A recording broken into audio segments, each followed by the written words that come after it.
Hello, hello. My name is Thomas Burnett. That's Damonte Weems, and this is Trade and Discuss, where we are never a bug, we are always a feature. Yeah. But what Come if on, I man. From the show, that was a good line. but what if I want to be a bug?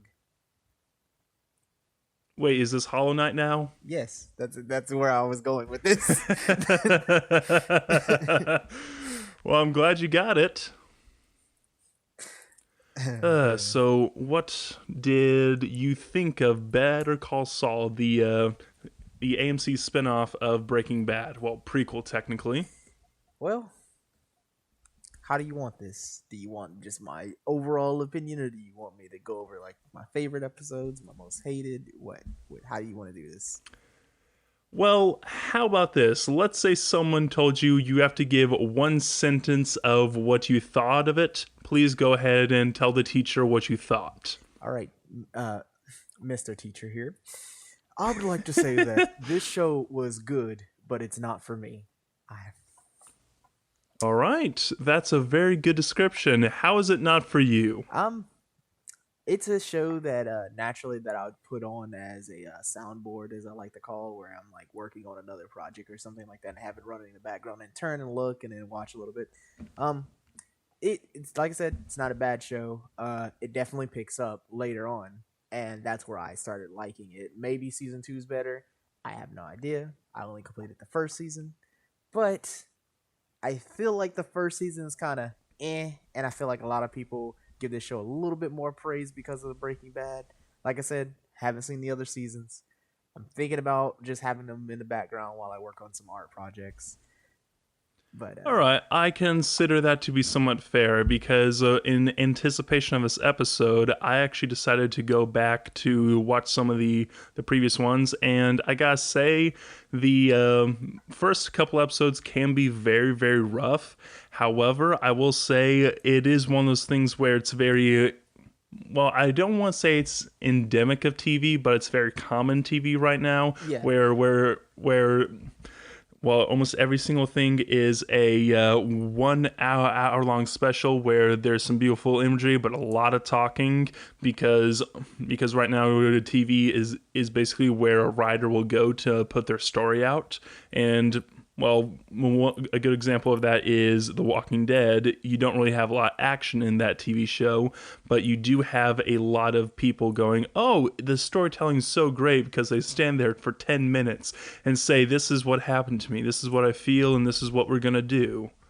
very true. Versus say, well, most anime, because recently I was watching some Dr. Stone, and I'm like, yeah, this blows most stuff out of the water in comparison, because you go, okay, we're gonna go from, okay, there's a cheerful, a heartfelt confession in front of the school, to, okay, everyone got turned to stone, to, okay, we need to invent fire, we need to know what day we're at. And Senko's just like, all right, the year is 5,739. It's like, how did you know that? I counted. And if you have never seen or read Dr. Stone, it is something that is very, very fun to watch. Watch just from like a Mythbusters perspective of, oh my gosh, I can't believe this is actually real. You could do this, but I don't think I should be doing this because Oh yeah, I don't think I need to fight a psychotic socialist tall man with, well, super long hair and, well, a murder complex. oh yeah. Doctor Stone, it's a good watch. But It is good. but like I said, I don't think that at all that it's a bad show. But you basically summed up my feelings. It kind of felt samey. Like maybe when it first released, I can see this shining because as far as I can remember, around that time, I don't think anything good was really playing. Someone out there is going to correct me on that one, but don't. It doesn't seem like Well, I'm pretty nothing. sure most people were realizing that Game of Thrones might have been going downhill because I think it was 2016 when it started coming out. But yeah, again, a lot of people were very attached to Saul Goodman, the Breaking Bad lawyer. But I don't think it has that. I do somewhat agree with you that the show does lag very, very much in those beginning episodes because we don't know the initial driving force behind the main character Jimmy McGill, which is his actual name before he changed his name to Saul Goodman. Because who the heck has their name or heck names their freaking child Saul Goodman? I'll name him Saul. I'm just saying, Saul what? Saul Goodman. that's one of those things that I enjoy. I always, and it's very fitting for his character of him being somewhat of a neutral rogue. I like to say, and he's more like a neutral rogue. And usually, when people and groups are named with something like good or the nice guys, for example, they're usually not the nice guys. So Fair. it was interesting. I will say that I do like Saul's character. I will say that. But my favorite character is, I can't remember his name exactly, the character, Mike. but it's the gatekeeper. I'm pretty sure I said that last episode. Yeah, Mike Ehrmantraut. Yes, I believe that's his name.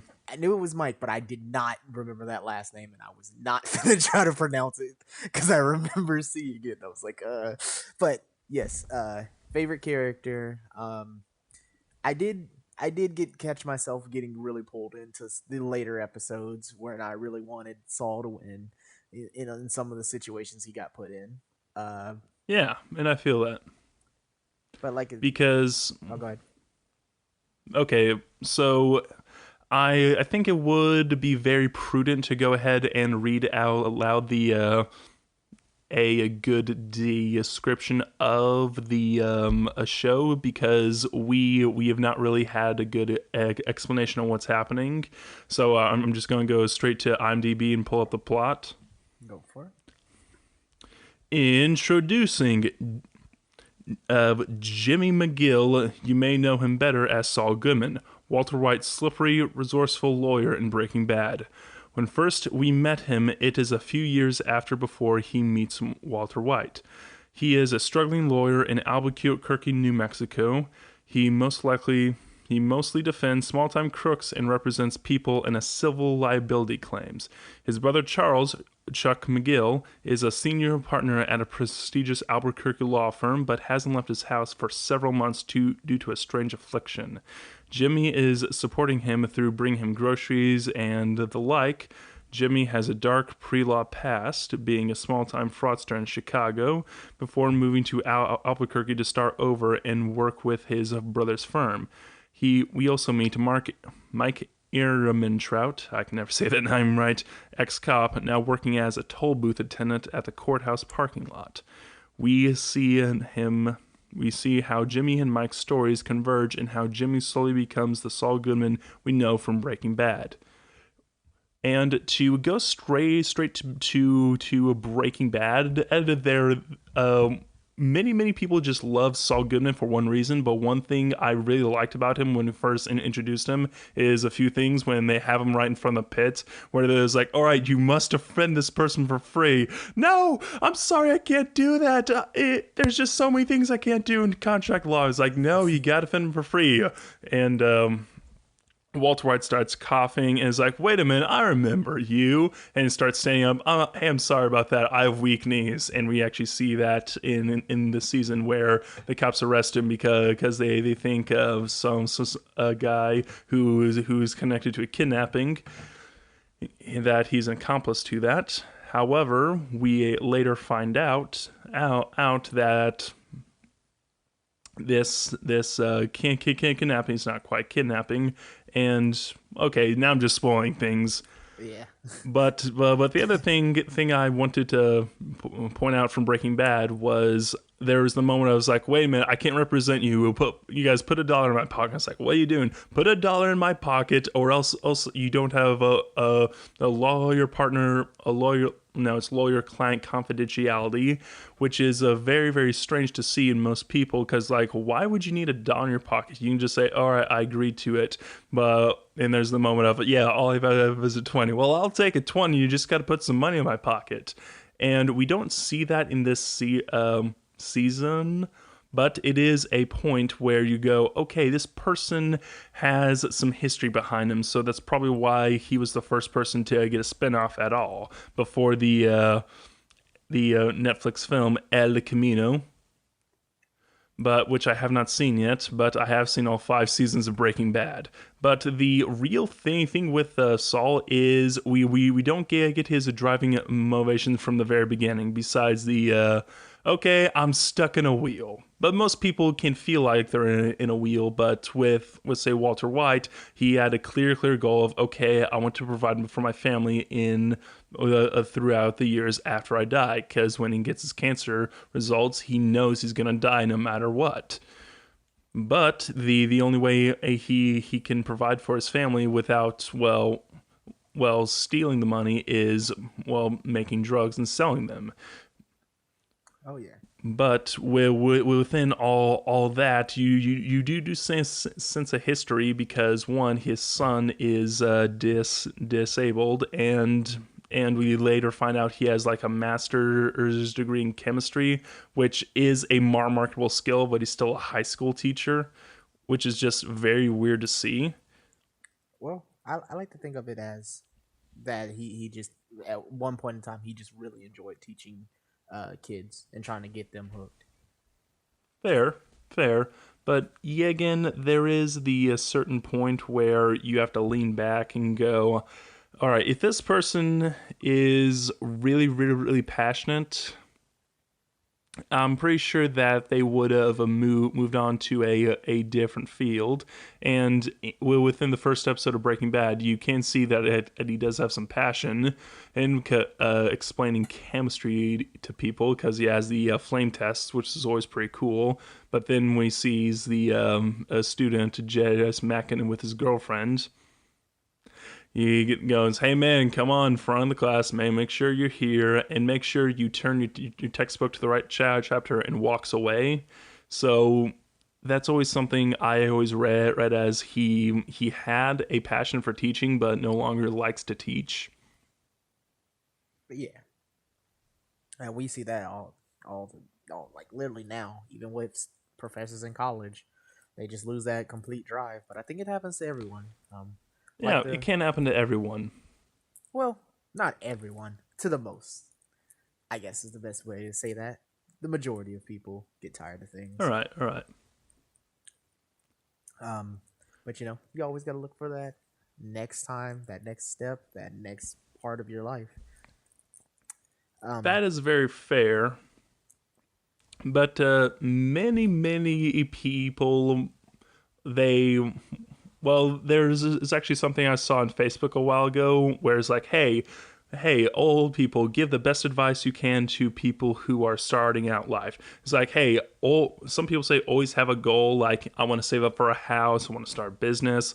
But many people just say, hey, one, have a goal, but also make sure to enjoy what's happening right now. Because one day you won't have those small moments, and right now your hips still work. Yeah. That's very true. Yeah, That is very true. It's gonna get a little bit real here for a second. That's why I take great joy in my art right now, because I feel like one of these days I'm gonna lose my eyes because of how bad my vision is. But like I said, ooh, that's why you gotta live with it and love it how it is. Yeah, and I have been very I'm not going to say the exact same, but somewhat similar with working out recently, because my grandparents, they when I'm watching them now, I can go back and think, yeah, they don't seem to have all the abilities they had when they were 20, like I am now. So I want to at least be able to work out, so I at least have a well-rounded ability when I'm 80, like Clint Eastwood. Like, and I can still make big action movies when I'm 90. Admit it. That is something you just have to go, I don't care if I may not like your movies. I respect you for still making them. Exactly. Wait. Did you say you don't like Clint Eastwood movies? movies? There are some of the films he has made that I don't specifically like. For example, the movie The Mule, it was his second to last movie he made. And I'm like, I'm not too sure I loved it, because it can be somewhat indulgent towards Clint Eastwood. And I'm not even saying he's doing the wrong thing there, but there's a certain line where he's like, okay, this is going to be a bit of a slur, but there's a group he meets out on the open road called Dykes on Bikes. And someone just commented, look, I'm pretty sure Clint Eastwood just want to say dykes on bikes without being slandered by portraying a lonely man who can be slightly racist. Oh, yeah. Almost unintentionally. Oh, yeah. Right. Back to the... But yeah, again... Yeah, back to not Breaking Bad, to Better Call Saul. I guess we can technically say Breaking Bad. Well, we can say Breaking Bad too, but I'm not too sure that's the point here, because I'm pretty sure a lot of people who have wanted to see Breaking Bad have already seen it, because it's on Netflix for a long time. There was the movie El Camino. So I'm pretty sure most people at least know the story of what happened. All right, high school chemistry teacher, go ahead and start teaching math. But you can't really say the same thing for Better Call Saul, because it's somewhat, there's Saul. He's starting his law practice, and he gets caught up with like 4 different subplots. There's the Kelmans, there's his brother Mike, there's the old people, and there's just all of the stuff happening around him at the same time, with like the skaters with Tuco. There's just so much there. You lean back and go, I think they try to cram in too many things in one season, which is affixed very, very well in the second season, but I'm not too sure I'll make you see that one. But one of the things I just loved seeing in it was all of the movie references. I'll put it this way. I might actually check out season 2 just to see, because like I truly feel like I am just that, like, the black sheep, the odd one out here about this show. Because I was looking up reviews, I was like, do people really think this highly of the show? And I was going through reviews and stuff, and like I'm constantly seeing 5 out of 5s and everything. I didn't see anywhere near 3, because I feel like it's a 3.5/4 on the scale, but it's got a lot of praise. What, out of 10? Tomato score. I really wish I had it pulled up here. I actually believe I closed it on accident earlier. One sec. I'll look it up myself on my phone. On IMDb, it has 8.7 out of 10. And like you said, 3.5 to 4 out of what? Out of 5 or 10? 5. I'm not out of 10. All right, 3.5 out of 10. So that's what, says 7 out of 10? Yeah. Basically, yeah. And all right, and I can understand that. Score out of 10, it'll probably be like a high. I'd say it's like 6.5 to 8, somewhere in there. I have to actually sit down and watch it again, and then I'll really evaluate it. Probably. All right, I get that. Episode, I'll probably watch my favorite episode over again and see how. But did you love the ending? The ending, I did. And I don't want to talk about that right now because it's a little bit early in terms of the podcast. But in many ways, we all have the collective understanding that lawyers can be a little bit slimy. Because in the very, very first episode, Jimmy McGill's going into court and he's defending 3 people publicly. He's like, oh, these were just young men. They're out on the night. It was just too much for them to handle. And then the prosecutor just goes over to the TV, puts the videotape in, and, well, I'm not going to describe what happened here, but you just go, you had to defend those people? I can't believe it. I actually enjoyed it. Literally because they don't reveal what the kids are doing up until the TV screen. And that was a really good reveal. Allison, we're watching this, and I literally was like, okay, how much you want to bet they had sex with like a corpse?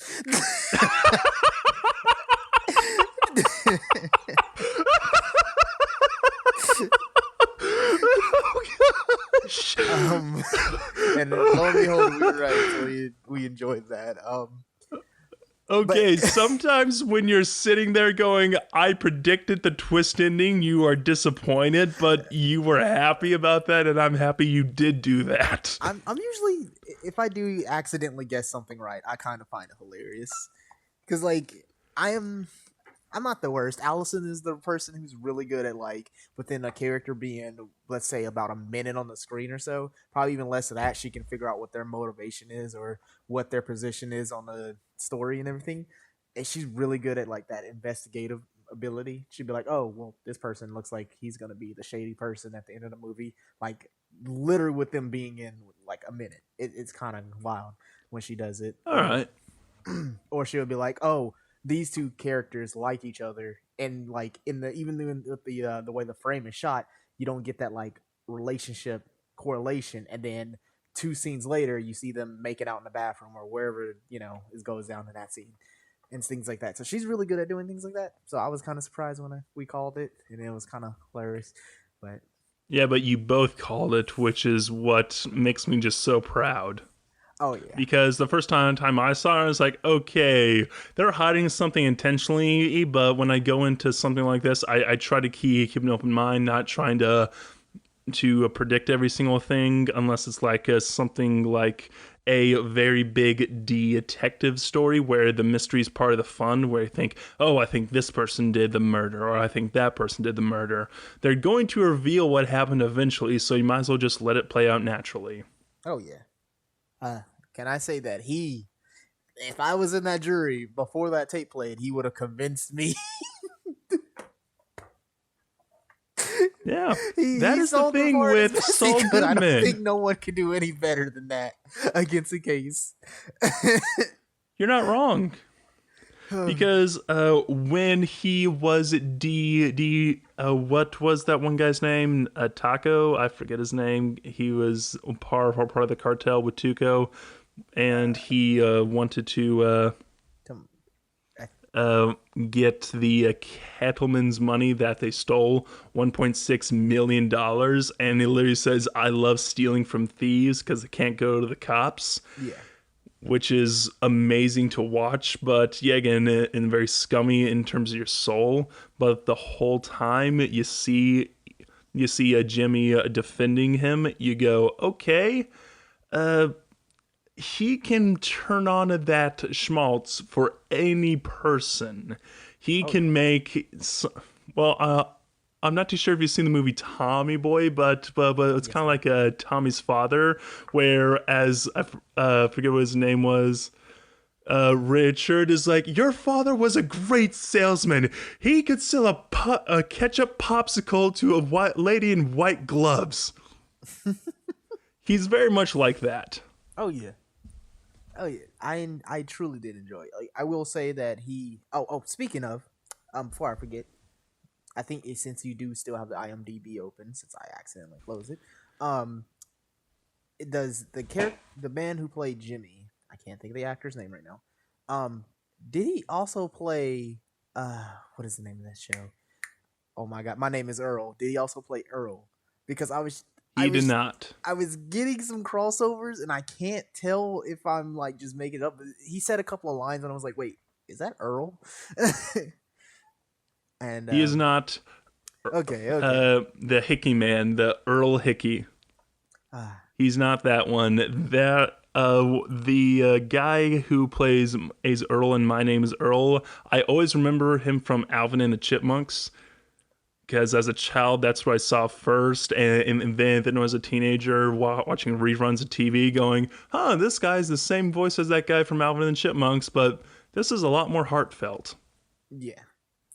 Yeah, that's exactly what I had felt. It was just a couple of lines where it kind of sounded like Earl, and I was like, wait, there's no way. And but anyway, but yes, I think he Jimmy's character is 100% carries that show. Not to say that none of the actors are bad. I just couldn't really fall for their characters that much. Um, given like I said, first season, don't know if they changed some things or you get to learn some more about these other characters.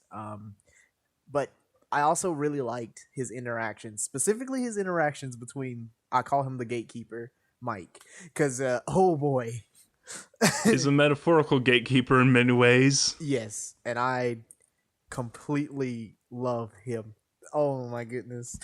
His their facial expressions off of each other and just the body language and the way that the actors, carry their voices is just oh my gosh. It was probably Yeah. some of my favorite Mike scenes. has a face in that show where he always looks just mad or upset or grumpy like a grandpa. Yeah, exactly. And I'm not too sure if you've seen Parks and Recreation, but there's the one episode where Ben Wyatt has his parents over and he does play the dad, and he has a moment of, hey, and I'm still virile. So he can play the character besides, hey, the reason I did not steal that money is the simple reason that I was paid to do a job, and that was it.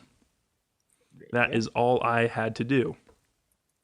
But yeah. yet again, And he has to stay there undercover. is, yeah.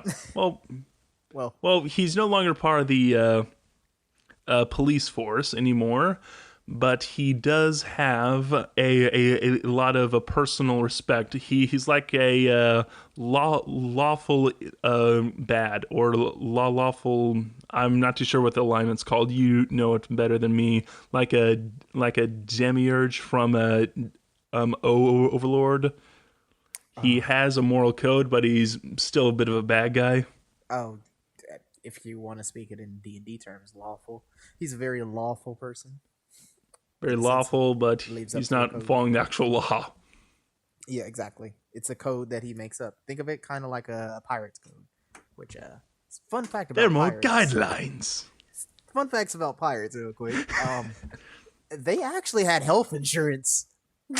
Wait, what? Yes. There's a clause in some of the I want to say pirate contracts that they signed. I don't know if they signed them or what they did exactly. I can't remember off the top of my head here. But there's a point where it's in part of the pirates code, I think it's rule 6 off the top of my head, don't quote me. That if a man loses like a leg, an arm, or gets injured in a way where he can no longer be a pirate, um that he is to receive, I think it's 10% and dropped off at his home port. But that's not health insurance. That's disability insurance. That's even That's better. see. Well, there you go. Dang Yeah, pirates. yeah, pirates. Okay, we're no longer podcasting. Let's go out up there and be pirates so we can have disability insurance. Then, Apparently. well, just carefully fall on rusty nails. But yeah, pirates. Yeah, that was a good fun fact. I thought that was pretty cute. They have some other really good codes to go by. Some kind of stupid ones, but some really understandable ones. Like what? Your parrot must always be on your left shoulder? No, however, that would be hilarious. Off the top of my That head, would be hilarious. another one is which this one makes sense to me, but it's to quote it how I wrote. Jeez, I can't talk now. Trying to think about pirates. The way I had read it was keep your late night guests on the port and never they hit the sea or something like that. So basically, if you go to a bar, you get a girlfriend, or you fall in love with someone, they are to never step on a boat with you, because if they do, you distract and you and them will be thrown overboard immediately.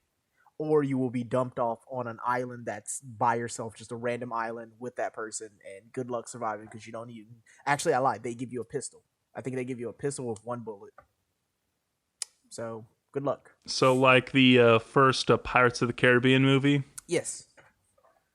So that's where that comes from.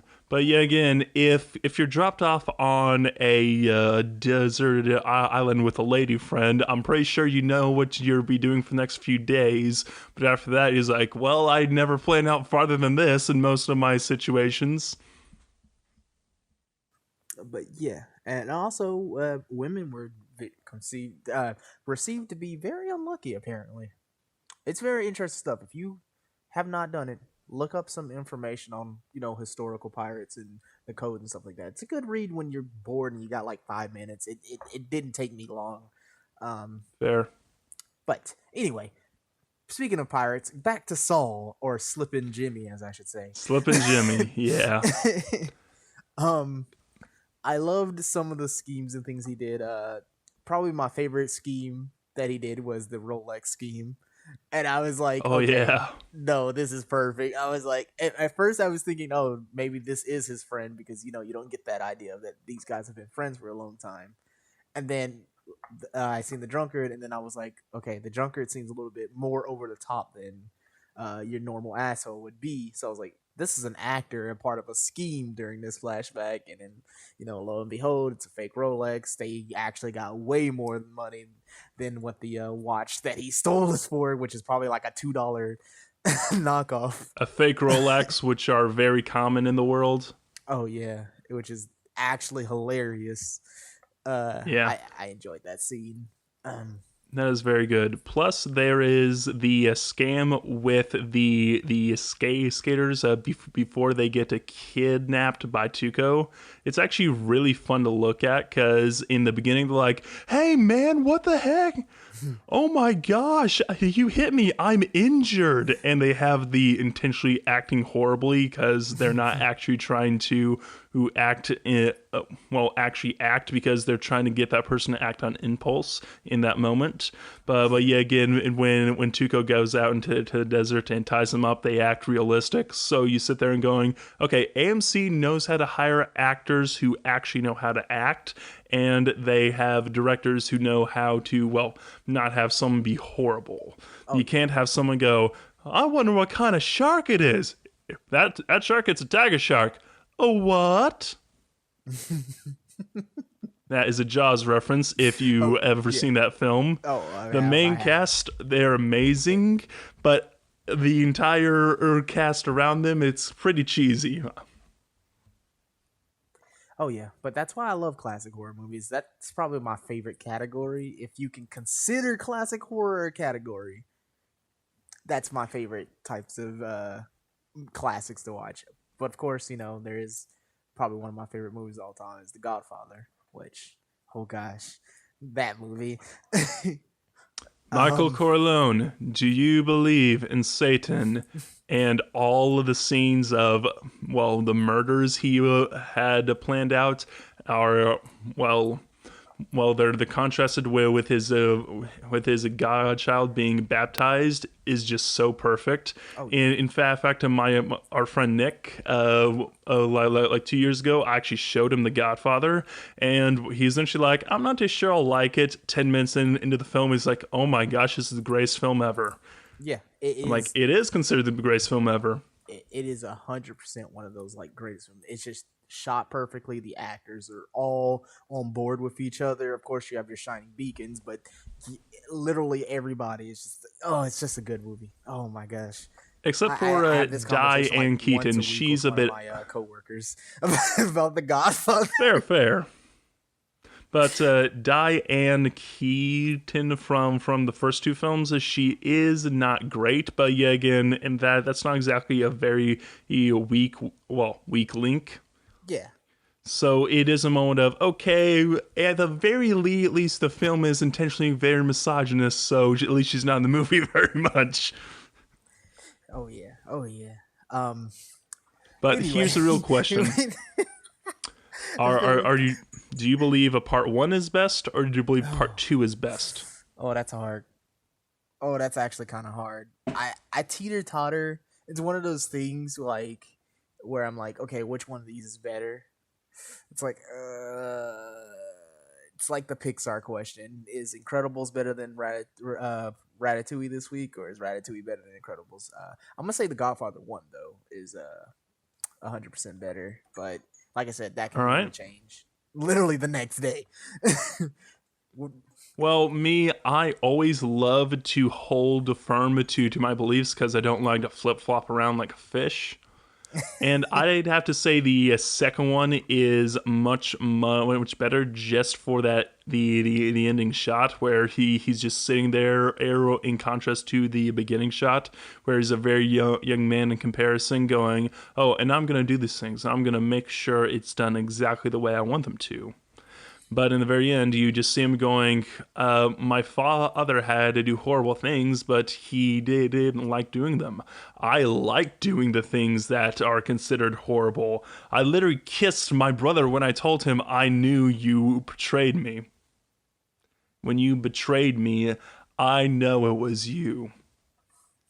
Oh yeah. That's something that shows the well, I don't want to say the flaws of humanity, but the decay of a personal morals, because you go, okay, this one mafioso, he's an absolute jerk to most people, but yet again, and when it comes down to it, he also disdains violence. And the Corleone family does not disdain violence; they use it necessarily. But Michael, at the very end, it just says, you know what, I don't care anymore. I want the people I want dead. Yeah, exactly.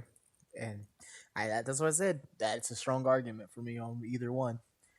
But I'm a That's firm true. believer of usually the original is the best because it inspired the sequels. That's usually why I teeter totter sometimes with Well, something. Godfather Part 3 is not exactly a masterpiece, We're not so. talking about that.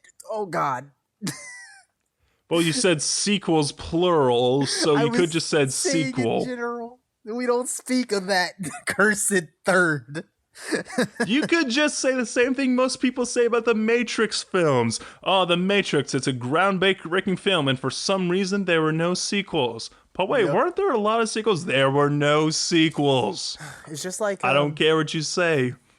it's really weird how Resident Evil's made 1 through 4, and then they hit 5, and then they went straight to 7.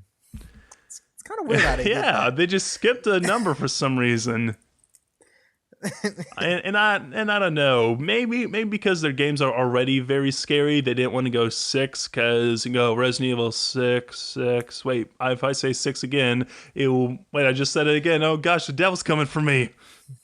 Oh You God. might have something like that. There's some things that we shouldn't discover in this one, and that is one of them. Anyway, That is one of them. but speaking of my favorite episode of Better Call Saul, to get back on track here, um, it's probably the episode on thinking back and having my summaries pulled up here. It has to be episode 5, and I just, I don't know. For me, it just slowly picked up, and then episode 5 is what got my attention, and I like really was like, okay, I can see the charm in the show because, like I said before, I was having that issue of this is very samey. So, you know, And he has all those weird clients. well, see, I'm fine Oh, with the the one clients and guy. everything. I expect it. It just felt samey. You know, I I don't really know a better way to describe that. It just It felt like something was a starting on its quote unquote hero's journey. You're gonna have a more predictable path, and not having, okay, we're gonna have some randomly good shots. We're gonna have some really nice music. We're gonna have Jimmy Figures go out on a 5 mile nature hike for some reason. oh yeah, can Yeah, we? stuff like Oh, that. don't get me started on the kettle. Oh God, not the kettle. Oh my All gosh. right, the Kettlemans are Oh, just, they're horrible human beings. you mean her horrible human being? Well, yes, Mrs. Kettleman is quite manipulative, and well, when I was rewatching this, I just remembered. Okay, I'm pretty sure this woman was back in the day a bit of a gold digger, and just said, "Okay, I married an accountant, so therefore I'm going to be rolling it in dough." But then figured out, oh wait, the local government does not pay a 6 figures, unfortunately, but I still want to have this very wealthy lifestyle. And well, if you really want to read into it, for a long time they would go into debt to pay off their stuff, or at least their habits. But when the push came to shove, they just said, you know what, let's just start stealing stuff. And well, things we later found out that Mr. Kettleman was such a bad embezzler that he was writing expenses to himself. And I'm just sitting here with my little bit of understanding of embezzlement. Of at the very least, you say I wrote this to Mickey Mouse or Mouse and Mickey or Donald Duck or Goofy. Wait, does Goofy have a last name? Uh, he does. I can't think of it now. Oh God, I have so many You random just say facts going through Goofy. my head. Did you know? Goofy Dog? Oh my God, what was? Oh my goodness, it's what is it? What is his last name? I'm gonna look this up real quick because Goofy that's gonna D. bother me. Dog. I'm just Oh, looking this up from Wikipedia. Goofus D. Dog is his full name. it is a dude. Okay, I did have it right. It is D Dog. Oh, okay. Because because the strange thing with Disney is you have Pluto who's a dog, but you have a Goofy who's a dog, which is just questions you don't want to ask. Or should you? Well, then I have to ask myself from the Goofy movie, oh yeah, Roxanne, she's very cute. Wait, why am I feeling these feelings? Uh, don't you mean Lola Bunny? Lola, I never liked. Oh, I'm sorry, man. oh. Every single time I see her, I think of Sharon Stone from what's that movie, A Basic Instinct, and it's like, I know you're up to something, so I'm just gonna stay away. I'll be here with a telephotic lens, but I'm not going to, well, get close. Yeah, understandable. But back to Better Call Saul. Maybe that's a bad point against the show. If when we're talking about it, we always go off topic, but getting off topic's pretty common for us. Well, that's what happens when you have a really interesting conversation that just pops up, and you're just like, "Oh, that reminds me of this." While talking about this very specific things. But yeah, the kettle pots are. Oh, geez, I Yeah, can't even. the Kelmans are pots. Well, they are not pot heads in terms of stoners, but their heads are empty in terms of Oh yeah. common sense. And at the very end in the series, where we're going to lead up to this eventually, Jimmy hires Mike, or rather, he uses a favor from him to steal the money back and give it to the DA's office, which later leads to them going up and saying, "Okay, fine, we did it, Mr. Ketterman." Mr. Kettleman, he'll go ahead and serve a few months of jail time, say he's sorry, and never work for you again, which is very harsh, but yet again, it is something where you can start over, Oh versus yeah. saying having 30 years of prison. Oh yeah. It was. Oh man. Whew. Yeah. I enjoyed when they were on screen. I did enjoy the insanity of Mrs. Kettleman. Just the deteriorating of her insanity and her trying to coerce everyone to their We side are not was guilty. enjoyable to me. Maybe it's because I like a little bit of insane characters. They kind of catch my ears and eyes sometimes. Um, Fair, but fair. yes, I did enjoy that. And then I really was hoping Jimmy was gonna get a win. Um, against the giant lawsuit. What is the name of the retirement home? Because as you know, Against the retirement home. They basically go into far more detail in the second and third season because a case that size gets very lengthy. One of the reasons lawyers charge so much oh yeah, because it can be a very long process and they get buried in paperwork. But can't blame them. a very long story short, I'm pretty sure he actually does eventually get a W for the case, but it does take a long time, and it may not lead to him actually getting that cash. Oof, that's the big scene. Oh, that's a big yikes. Oh no. after having Eh, figuring that out and everything, and it wouldn't have never been figured out if he wasn't busy. Let's be real here, swindling the old elderly. well, he wasn't really swindling them. He was more, well, when you say swindle, you're trying to say tricking someone. He was more wooing them. He's Yeah, more fair trying enough. to romance them. He want to go up to them and say, hey, I look like someone you see on the television, and I can talk about old films, and I can and say, okay, let's make sure we have a lot of good times, and I can give you your will, because estate squabbles are a very, very big problem here in America, because well, some people they don't have a lot of cash, but they have a lot of possessions, and that's something that can be very, very dangerous for well when you have in-laws or a lot of family members. Oh Because yeah. no, I wanted this couch. No, I want this couch. Well, a couch is something you can saw in half, but you can't really do something to like a diamond or a necklace or well the silverware. Oh yeah. So and just writing down like what was it? You know, so Parks and Recreation of Ron Swanson and here's my will. It is one sentence long. To the man or beast that kills me, you get all of my possessions. What are these letters underneath it? The man or who kills me will know it. Well, I can't read it. Then I don't fear you. Oh yeah. Because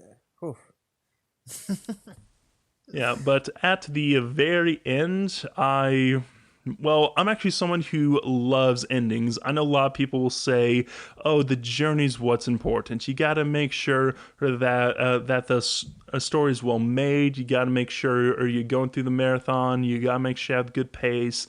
I understand that completely, but I forget who said the saying. There are two things that an audience will remember: the ending and everything else, because for many stories like Star Wars, there's the opening, the middle, and the ending I can quote right off the top of my head, no problem. But and other films, I'm just like, okay. In the romantic comedy, the people met, and then for some reason they broke up, and then they got together at the very end with a very not very funny airport scene. There's a whole lot of stuff like that. oh yeah. Man, can we talk about how best dad of the year goes to Mike? Okay, probably not best dad, but Well, not best dad. Plus, with the kid who's looking over in the season and is a granddaughter, so he's technically the granddad. fair enough. So that's a Granddad. slightly different demographic.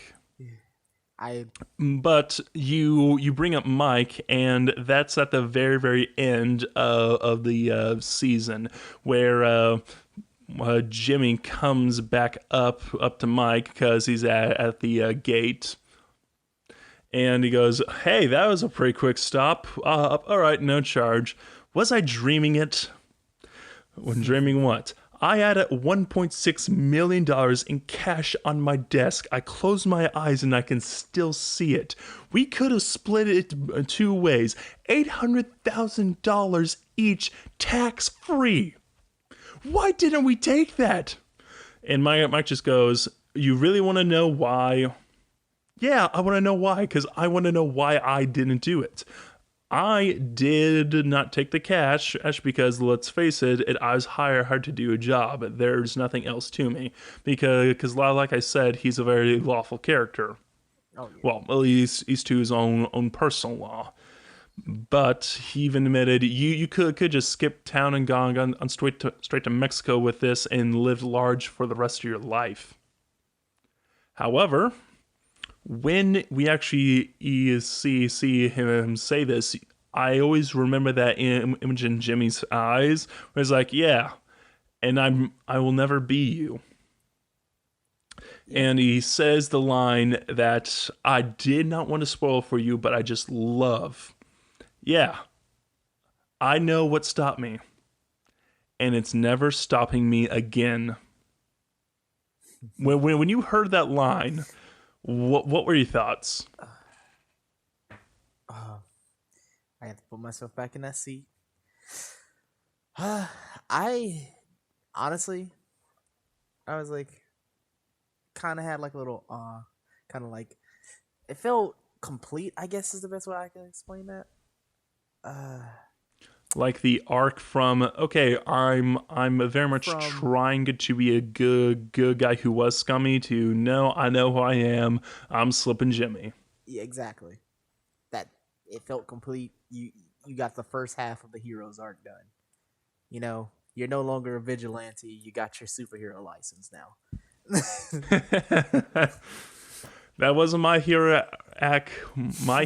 Academia reference to both the Vigilantes comic and the getting of licenses. So, like I said on the first podcast, where we almost always discuss My Hero Academia, that is a very good analogy to it. Both No, it's a good analogy. But yeah, I felt like I said, I did feel completed. Overall, if someone was to ask me, "Hey, should I watch this show?" I'd go ahead and say, "Yes, you should watch it." And I would explain, but I'd always hit them with the but. I'll have to let you know that I kind of didn't like it. I like it as like a sounding board, something I play in the background while I'm doing other stuff. But it has gotten raving reviews, and I think I'm just that odd one out here. So I guarantee you'll love it. That's usually how that conversation. That can be true. Because oh man, I don't know, man. I keep trying to figure out why I didn't like this show as much as I thought I was going to, and I just can't visualize it. Maybe it was like when you have a film or video game that's called the greatest of all time. You have built up expectations in your mind, and you don't see it for what it is. For example, many people say Super Metroid or Citizen Kane, they're the greatest in their mediums. And in many ways they are, but you need to, understand the time period they were made, because a Citizen Kane has great special effects, but doesn't call attention to it, nor really need them. Yeah, exactly. And a Super Metroid is still a bit janky compared to, well, most platformers today. Oh, and I include Dark Souls in that.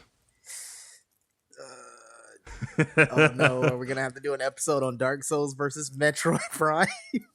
No, let's not do Dark Souls versus Metroid Prime. I literally have an employee in my restaurant who is a super fan of Dark Souls, and every single time he leaves before me, I would say the same thing to him. Nemius, you have a good night, and don't you dare go in hollow. Oh my gosh. Hey, at least now you have like a little catchphrase though, so that's nice. Well, it is a catchphrase throughout the entire series of Dark Souls. But yet again, that is something we can discuss on a different day. Oh yeah. Because I'm pretty sure we're coming up to the 54-minute mark, so let's go ahead and try and wrap things up a little bit. All right. So you said you would say go ahead and watch it, and say if you like it, if you liked the character Saul from Breaking Bad, you may like this, but I personally did not like it. If you like the character Saul, you will love this show, because I enjoyed him. I was glad when he was in scenes. Sorry. No, this is kind of like out of nowhere, but we didn't get to talk about the brother. Oh yeah, that's right, Chuck. Who, very fun fact, is allergic to electricity, which is why he's a shut-in, and he is without a doubt the most the studious and well kept together shut-in I've ever seen. Exactly, and I include myself in that. I was like, this man puts all other otakus to shame with his. Instead of being surrounded by manga and video games, he's surrounded by law books. Exactly. But I will say that it's tragic that there are some people in this world that actually do feel like they have that same issue. And I think they portrayed it really well. That's all I will say. I enjoyed his character. You start to see some faults in his behavior, and yeah. Oh yeah. That's Because my quick one summary. more thing that I did forget to bring up is at the end of the ninth episode, Jimmy finds out that his brother Chuck basically told him, "You're not a real lawyer. Yeah, you passed the bar. Yeah, you went to university, but you went to an online university that is absolute BS. I went to frickin' Harvard. I worked my entire life, and you do not stand on the same foundation as I."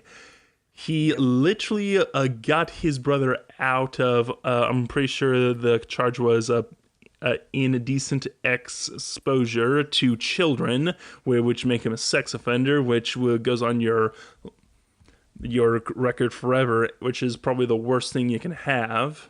Oh yeah. Plus, you look back and just go, "Oh my gosh, I can't believe that's the person he was." And throughout the whole season, you're just going, "Okay, I hope he can be better." But at the very end, where he says, "I'm never letting it stop me again," that's the moment of where, as Chuck said it, "Slipping Jimmy I can handle, but slipping Jimmy with a law degree is dangerous. That's like a monkey with a machine gun." Oh yeah. Oh yeah. It. I. I will say, his brother and him. I did enjoy unlocking that story. I guess I should say is the best way to describe it. Yeah, And yeah, I think it's a good way of it's putting it. true. It is like a monkey with a machine gun. Plus the red herring of what was the guy's name? It was Hamlin. Um, Hamlin McGill was the law firm, so there was that the guy Hamlin, the executive, and the whole time he's acting very much like an executive of "I'm here to represent the company," and he always has that dignified, tied together stuff about him. I'm not too sure what to call it, but the whole time he is basically considered a antagonist to Jimmy. But that whole time you do realize he does have a spark of a similarity to him, because for one thing, I when I was rewatching this, when he's in the room with the judge for the copyright infringement, he's going, "This is a clear copyright infringement. I feel like I'm standing in the mirror in front of Marcia Graux with some strange routine." And the moment I heard that, I was like, "Wait, that's a movie reference. That's the thing Oh I yeah. told you to look out for, and it is the one thing that I respect Family Guy for. That they actually keep that gag alive of, oh, I'm gonna have someone stand in front of here and think that they're actually looking into mirror and not someone else." Oh yeah. Yeah. I did catch some. Uh, I was supposed to have went back before we started today. But because of technical difficulties, I pulled a dumb and did not go back to episodes and right before we started so that I can write down some of the some of the good references in there. But yeah, Fair, fair. that's a goof on my part. Um, That's fine, man. I did not rewatch the whole season because, well, like I said, it's like an hour long each. oh yeah, So I just have to force you to watch it all. no, that's fine. That's fine. I Right. didn't like I said. I enjoyed it enough to where it's like, oh man, I hate this. But that's where we will probably have to end it here because I feel Yeah, like leave it we for next time. cross it over. Unless, of course, you have something to trade to me. Oh, I definitely do. I still have a whole list of things to trade to you, and this one I think that I'll, we'll get off of TV shows, and I'll give you another movie here. I thought about giving you a TV show, but All right. I'm gonna give you one. It's one that I referenced in the first episode, and um, at least I believe I referenced it in the first episode. Um, it's on Netflix. It is a Polish film. Uh, I watched it in English, or excuse me, in Polish because I felt like, so I'm a sub person. There is an English dub over it. It's called "Nobody Sleeps in the Woods Tonight," and I'm going to Nobody tell sleeps you, in the woods tonight. yes, if you type that in Google, it should. If you put to "Nobody Sleeps," it should be like one of the first things that pops up on Google. If you want to get that title pull up there. Um, However, I'll have to say it's an interesting movie. I can't wait to hear your thoughts on it from a director's position. Because And it's a oh 2020 boy, film. I think this will be a good spin for us when we talk about it. And I'm planning on starting the death of Stalin tomorrow. All right, that's So good. Because the death of Stalin is a very a well, it is very tragic, but it's very hilarious at the same time because, like I said, a dark comedy is gonna be full of pain, but in pain that's too real. oh But yeah, from what I can see from No One Sleeps in the Woods Tonight, it is a so bad it's good movie. oh yes, it. Oh. It's something. I don't want to talk about it because I think it'll be a nice change of pace for us here to talk about. Well, let's face it, we at the very beginning admitted we're gonna have our, hey, here's something weird that I know you hate. Because I am not a fan of horror movies for various reasons, but I can at least know to pick out a good one from a bad one because, well, I can at least understand the emotion of fear because that's what all horror is based off of, and I can understand the emotion of laughter or when something's supposed to be scary because I've seen the TV series It. Oh yes, scarred me. That movie scarred me. Anyway, I'm saying it let's. made me laugh more than I actual, think well, maybe scream. when I seen that when I was really young, but we'll talk about that whenever we talk about No One Sleeps in the Woods Tonight, because All I right. think that'd be a good filler for there, and I think that we should All end there right. because I And don't with think I that, have I anything else to say. think well, we can find a way to transition away from this. But let's face it, Damonte, locally here in Georgia, it is 1:30 in the morning. It is April Fool's, and I do not want to get pranked tomorrow. So I'm going to just go to bed and sleep in. Oh, I I forgot that it's oh no. I'm glad I I warned you. oh okay. I gotta get some pranks together. Oh no, I gotta do something. Oh, And I scheme it know up. exactly what you should do. Jed, just run up to someone randomly with a piece of plastic and go, "Oh my gosh, I can't believe it's happening. What's happening? What's happening? I'm pregnant." Wait, how does So this work again? That's just something off the top of my mind where I'm just going, that would be perfect if you're trying to freak someone out for half a second, then you just know what? laugh. I think that is golden. I need to do that. Okay, I'll okay. probably call up my mom or something and do that. And just like I'm on my way to your house and come in with a shit paper. But like you just have to look and you won't believe this. And then it says I'm pregnant. Just write Okay, it in just giant make sure bold that letters in Sharpie. you don't have someone who has the understanding of, I'm not too sure exactly what some people call it, but some people say, "Oh, we're pregnant," as in the female is pregnant. I'm not gonna make assumptions here. Yeah, And the boyfriend or husband is going, "Oh, we're pregnant because it's our child." could be But the whole bun in the oven joke. oh, bun in the oven. All right, all right. And All right. transitioning away, let's go ahead and get some sleep. And with that, I shall watch No One Sleeps in the Woods tonight, probably tomorrow night. Oh And yeah. I'm sure I'm going to love it and hate it at the same time. You are going to feel something. Let's just say that. You're gonna Something. feel something. Well, let's face it. I will catch you next time, Space Cowboy. I will catch you later, man. Catch you later.